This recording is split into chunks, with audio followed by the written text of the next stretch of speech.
Welcome to money Manthan TV. నేను మీ ధనలక్ష్మి. ఆర్థిక విశ్లేషకులు, అపార అనుభవం ఉన్నటువంటి హనుమంతులు గారు మోడీ గారు చేసినటువంటి ఎన్నో అభివృద్ధి కార్యక్రమాల గురించి మనతో వివరించడానికి ఇప్పుడు వారు మనతో ఉన్నారు. నమస్కారం సార్. నమస్తే సార్, ఇప్పుడు భారతదేశ గౌరవం పెరగడానికి మోడీ ప్రభుత్వం విజయవంతమైందంటారా? గత 10 సంవత్సరాల ప్రయత్నము, అంతకుముందుకు ప్రయత్నం జరిగింది. ప్రపంచం మొత్తం ఎందుకు అధిక జనాభా ఉన్న దేశం ఒకటి, పెద్ద మార్కెట్ ఒకటి, తర్వాత వైశాల్యంలో కూడా ఎక్కువ అవకాశాలు ఉన్నాయి, తర్వాత ఆర్థిక వనరులు, మానవ వనరులు ఉన్నాయి కాబట్టి భారతదేశ ప్రాముఖ్యత ఉంది. కాకపోతే ఈ మోడీ గారి అధ్యక్షతతో ఎన్డీఏ ప్రభుత్వం వచ్చిన తర్వాత ఇంకా ప్రయత్నాలు ఎక్కువ చేయడం జరిగింది. ఎందుకంటే మన జనాభా ప్రపంచంలో జనాభాలో 1/6 జనాభా భారతదేశంలో ఉంది.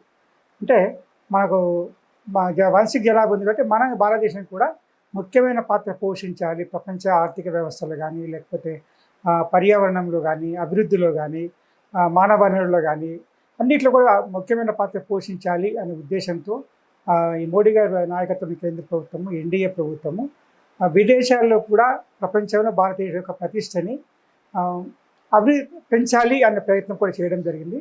దాని ఫలితంగా దాని కొరకు ముందు పొరుగు దేశాలతో మోడీ గారు ప్రధానమంత్రి కాగానే ముందుగా పొరుగు దేశాలను సందర్శించడం, వాళ్ళ నాయకులతో కానీ, ప్రధానమంత్రితో, రాష్ట్రపతులతో కలవడం, సత్సంబంధాలు మెయింటైన్ చేయడము, అలాగే తర్వాత ప్రపంచంలో మిగతా దేశాలు కూడా ఎక్కడెక్కడ కూడా ప్రపంచంలో మన ఇంతవరకు మన గత ప్రధానులు కానీ, గత మంత్రులు కానీ వెళ్ళిన ప్రదేశాలకు కూడా మోడీ గారు స్వయంగా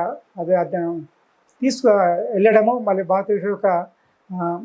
భారతదేశం గురించి వాళ్ళకి వాళ్ళ భారతదేశంలో అవకాశాల గురించి, తర్వాత అభివృద్ధి గురించి, తర్వాత చేసే పనుల గురించి చెప్పడము, వాళ్ళకి సలహా సూచనలు ఇవ్వడము, వాళ్ళ యొక్క సలహా సూచనలు స్వీకరించడము, ఇలాంటివన్నీ చేయడం అనేది గత 10 సంవత్సరాల నుంచి తీవ్రంగా జరిగింది. ఈ విషయంలో మాత్రం ప్రపంచం మొత్తం కూడా మోడీ గారిని ప్రతి దేశం నాయకుడు గుర్తించడము, గౌరవించడము, వాటితో పాటుగా భారతీయులుగా మనకు కూడా గౌరవం పొందడం అనేది నిజంగా మనకు ఒక విధమైన అదృష్టం అనుకోవాలి. అదే మాదిరిగా మనకు G20కి అధ్యక్షత వహించడం, క్వాడ్ నేషన్స్ చేయడము, బ్రిక్స్ నేషన్స్, తర్వాత యుఎన్వేలో కూడా మంచి సలహా, ప్రపంచ అభివృద్ధి కొరకు, ప్రపంచ శాంతి కొరకు మంచి సలహా సూచనలు ఇవ్వడము, ఇలాంటివన్నీ చేయడం వల్ల భారతదేశ గౌరవ ప్రతిష్టలు పెరుగుతున్నాయి. అదే మాదిరిగా కూడా ప్రపంచంలో కూడా మనకు ఎక్కడైనా అవసరమైతే భారతదేశం ఆసన హస్తం అందియడానికి సిద్ధంగా ఉంది అనేది మన టర్కీలో చేసిన సహాయం చేయడం కానీ, తుఫాన్కు సహాయం చేయడం కానీ, కరోనా పీరియడ్లో ప్రపంచం మొత్తానికి ఎన్నో దేశాలకు మన వ్యాక్సిన్ సప్లై చేయడం కానీ, అదే మాదిరిగా మిగతా అవసరమైన దేశ ఆహార సప్లై చేయడం కానీ, ఇలాంటివన్నీ కూడా చేస్తూ సహాయ సహకారం అందిస్తూ ఉంటాం. చేయడం ద్వారా భారతదేశం యొక్క గౌరవ ప్రతిష్ట పెరగడం ఇప్పుడు మనం చూస్తున్నాము. ఇంతవరకు మన ప్రపంచంలో మనం భారతదేశం ఎక్కువగా ఆయుధాలు దిగుమతి చేసుకునేది, మనకు అవసరమైన ఆయుధాలు ఎక్కువగా దిగుమతి చేసుకునేది. కానీ ఇప్పుడు ఈ గత 10 సంవత్సరాల ప్రయత్నం వల్ల మన దేశంలోనే ఆయుధాలు తయారవుతున్నాయి. తయారైన ఆయుధాలని విదేశాలకు ఎగుమతి చేసే పరిస్థితి కూడా మనం వచ్చాం. అదే మాదిరిగా హెల్త్ సెక్టార్లో, అంటే మనకు వైద్య రంగంలో కూడా భారతదేశము వైద్య రంగానికి ఒక పెద్ద క్యాపిటల్గా మారింది.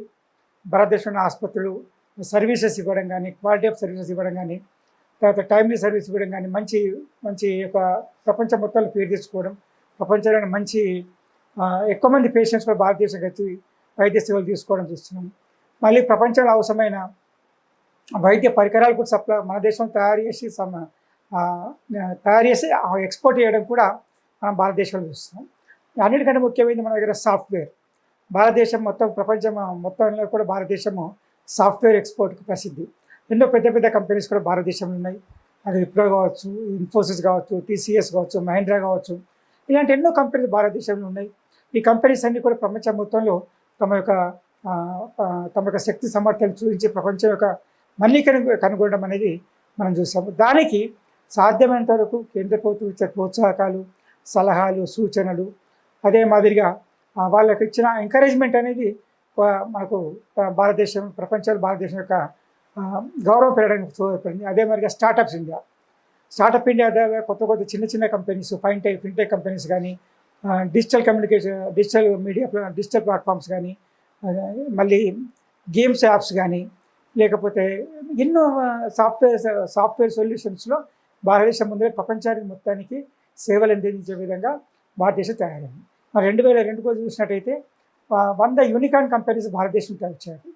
అంటే ఈ విధంగా యూనికార్న్ కంపెనీ అంటే ఒక మంచి గుర్తింపు ఉన్న సంస్థ. అంటే $1 బిలియన్, బిలియన్ అంటే 10 లక్షలు, ఒక $1 బిలియన్ అంటే 100 కోట్లు, 85 అంటే 800-500 కోట్ల విలువ ఉన్న యూనికార్న్ కంపెనీస్ కూడా భారతదేశం నుంచి రావడం జరిగింది.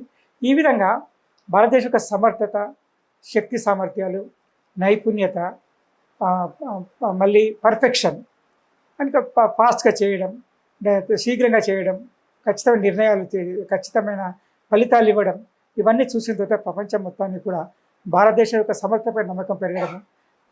ఇప్పుడు మనం ఇస్రో చూసాము. ఇంతకుముందు ఇస్రో నుంచి కూడా మనము ఇంతకుముందు ఎప్పుడు ఇస్రోని ఒక సైన్స్ పరిశోధనగా చూసాం.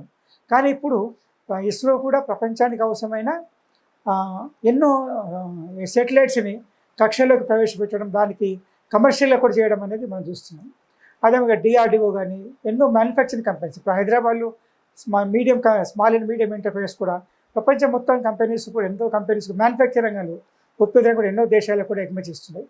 ఈ విధంగా మనకు ఉత్పత్తి రంగానికి తగిన ప్రోత్సాహము, తర్వాత విద్యుత్ రంగము ఎలాంటి ఆటంకాలు లేని విద్యుత్ సరఫరా, తర్వాత కనెక్టివిటీ పెరగడము, తర్వాత రోడ్ ట్రాన్స్పోర్ట్ ఫాస్ట్ మంచి అభివృద్ధి కావడము, రైల్వే ట్రాన్స్పోర్ట్ అభివృద్ధి కావడము, వీటి ద్వారా మనకు ఆర్థికంగా ఆ సంస్థలకు ఎలాంటి ఆటంకాలు లేకుండా మంచి ప్రయోజనాలు కలగడము, తర్వాత లాభాలు రావడము, దాంతో పాటుగా ప్రపంచంలోని మిగతా పెట్టుబడిదారులు కూడా భారతదేశంలో పెట్టుబడి పెట్టడానికి ప్రయత్నించడం కూడా మన యొక్క భారతదేశానికి ప్రపంచం మొత్తం గుర్తింపు కలగడానికి ముఖ్య కారణం. మనకు ఎంటర్టైన్మెంట్ రంగం కానీ, మీడియా కమ్యూనికేషన్ రంగం కానీ ప్రపంచంలో పెద్ద కంపెనీస్ కూడా భారతదేశంలో తయారడం జరుగుతుంది. విదేశాల కంపెనీలు కూడా భారతదేశం పెట్టుబడి పెట్టడం జరుగుతుంది. ఇప్పుడు HDFC బ్యాంక్ ఉంది, ప్రపంచం 4వ బ్యాంక్గా చేరపడింది.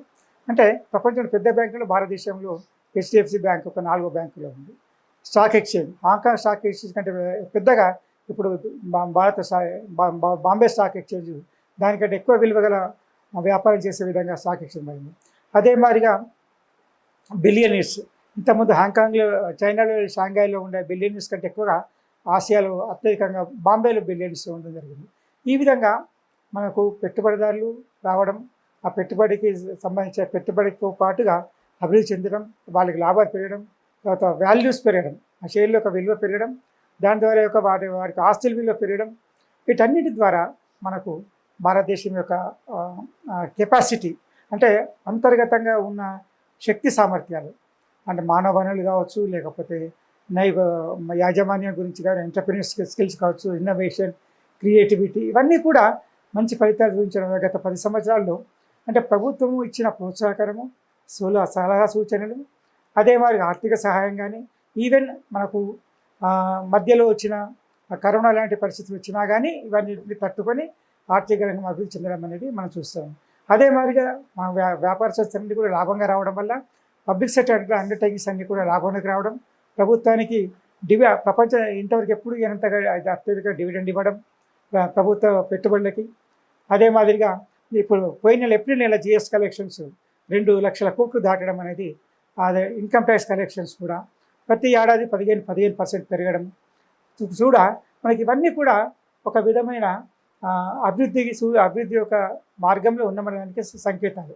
అంటే ఈ యొక్క అభివృద్ధి చూసిన తర్వాతనే మిగతా దేశస్తులు మన దేశంలో పెట్టుబడి పెట్టడానికి ప్రపంచం ఎన్నో దేశాల్లో పెట్టుబడిదారు దేశాలు, ఇప్పుడు యూరోప్ కంట్రీస్ చాలా వరకు వాళ్ళ ఎలాంటి మ్యానుఫ్యాక్చరింగ్ ఎక్కువ ఉండదు, కానీ పెట్టుబడులు పెడతారు వాళ్ళు. జపాన్ ఉంది, అమెరికా, ఇప్పుడు యూరోపియన్ కంట్రీస్, స్విట్జర్లాండ్, కొన్ని దేశాలు ఎన్నో ఉన్నాయి, వాటికి పెట్టుబడి పెట్టడానికి సిద్ధంగా ఉంటారు, ఆర్థిక వనరులు ఉన్నాయి, వాళ్ళు మన దేశాన్ని పెట్టుబడి పెట్టడానికి సిద్ధపడుతున్నారు. ఈ విధంగా భారతదేశము విదేశీ పెట్టుబడిని ఆకర్షించడము. తర్వాత ఇంకోటి ఏంటంటే భారతదేశం ఇంకొక ముఖ్యమైన అమలుపరిచిన విషయం ఏంటంటే డిజిటల్ ట్రాన్స్మిషన్ కాస్ట్ తక్కువ. అంటే విదేశాల్లో ఒక 5G కానీ 6G 4G కానీ ఎంత ఛార్జ్ చేస్తారో దానికంటే అన్నిటికంటే అక్కడికి తక్కువ రేట్లో మన దేశంలో డిజిటల్ ట్రాన్స్మిషన్ ఛార్జెస్ చేయడం. ఈ విధంగా తక్కువగా ఉన్నప్పుడు ఏమవుతుందంటే మన దేశం యొక్క సర్వీసెస్ వాడుకోవడము చేయడం, ఈ విధంగా చేయడం వల్ల మన దేశంలో ఉపాధి అవకాశాలు పెరగడం, ఉద్యోగ అవకాశాలు పెరగడం మనం చూస్తాం. కొన్ని కంపెనీస్ అయితే మ్యానుఫ్యాక్చరింగ్ కానీ సాఫ్ట్వేర్ కంపెనీస్ కూడా విదేశాల్లో తమ కంపెనీస్ ఒక ఆపరేషన్స్ తగ్గించి ఇక్కడ వర్కింగ్ ఫోర్స్ తగ్గించి మన దేశంలో సాఫ్ట్వేర్ కంపెనీస్ ఎస్టాబ్లిష్ చేయడం హైదరాబాద్లో కానీ బెంగళూరులో కానీ చెన్నైలో కానీ పూణేలో కానీ ఇలాంటి సాఫ్ట్వేర్ కంపెనీ స్థాపించి ఇక్కడ వాళ్ళకి ఉద్యోగ అవకాశాలు కల్పించినట్టు మనం చూస్తున్నాం. ఇదంతా ఒక విధంగా భారతదేశానికి ఒక విధంగా శుభ పరిణామం. ఇది ప్రపంచం మొత్తంలో కూడా భారతదేశం యొక్క సమర్థత గౌరవ ప్రతిష్ట పెరగడం, ఆర్థిక విషయాల్లో కూడా భారత్ ఇప్పుడు విదేశాల్లో పెట్టుబడి FII foreign institutional investors share market నుండి విత్డ్రా చేసుకున్న కానీ డొమెస్టిక్ ఇన్వెస్టర్స్ ఇట్లా భారతదేశ యొక్క లోకల్ పెట్టుబడిదారులు పెట్టుబడి పెట్టి ఆ యొక్క వాటికి విలువను పెంచడం అనేది నిజంగా మన యొక్క భారతదేశం యొక్క ఇంటర్నల్ పవర్ ఎంత ఉంది అనేది మనకు చూపించడం జరిగింది.